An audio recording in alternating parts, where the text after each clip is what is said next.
अफूच्या बोंडातील बी म्हणजे आपण वापरतो ती खसखस. कित्येक जणांना ही गोष्ट माहीत नसेल. दिवाळीतील अनारसे बनवताना त्यावर खसखस वापरली जाते. तसेच बाळंतणीला खसखसची लापशी खाऊ घालतात. इथपर्यंतच खसखस आणि आपली ओळख. अफूच्या कच्च्या फळांना चिरा पाडल्यावर फळातून रस पाझरतो. वाळून घट्ट झालेला रस म्हणजे अफू. मादक पदार्थ म्हणून अफूची लागवड प्राचीन काळापासून होत आली आहे. भारतामध्ये अफूच्या झाडाच्या लागवडीवर, उत्पादनावर, औषधी घटकांच्या निर्मितीवर कायद्याने नियंत्रण आहे. अफूचे शुद्धीकरण, प्रत, विक्री, निर्यात, अल्कलॉइडांची निर्मिती इत्यादी सर्व बाबी सर्वस्वी भारत सरकारच्या अधिपत्याखाली होतात. भारत हा जगातील एकमेव मान्यताप्राप्त अफू निर्माण करणारा देश आहे. ॲपवर सॅन्मिफेरम असे शास्त्रीय नाव असलेल्या अफूच्या बिया म्हणजे खसखस. भारतीय खसखस ही प्रामुख्याने पांढरी असते, तर युरोपियन खसखस ही निळी किंवा काळी असते. इंग्रजीत पॉपी सीड्स, हिंदीत खसखस, कन्नडमध्ये घसघस तर बंगालीत पोस्तो असे म्हटले जाते.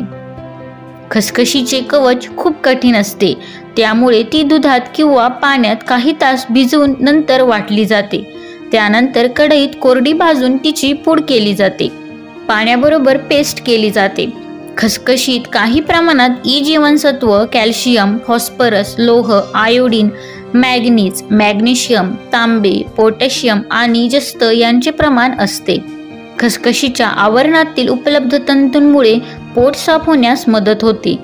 तसेच हा तंतू कोलेस्टेरॉलमुळे निर्माण होणाऱ्या रसायनांमध्ये बंध निर्माण करतो.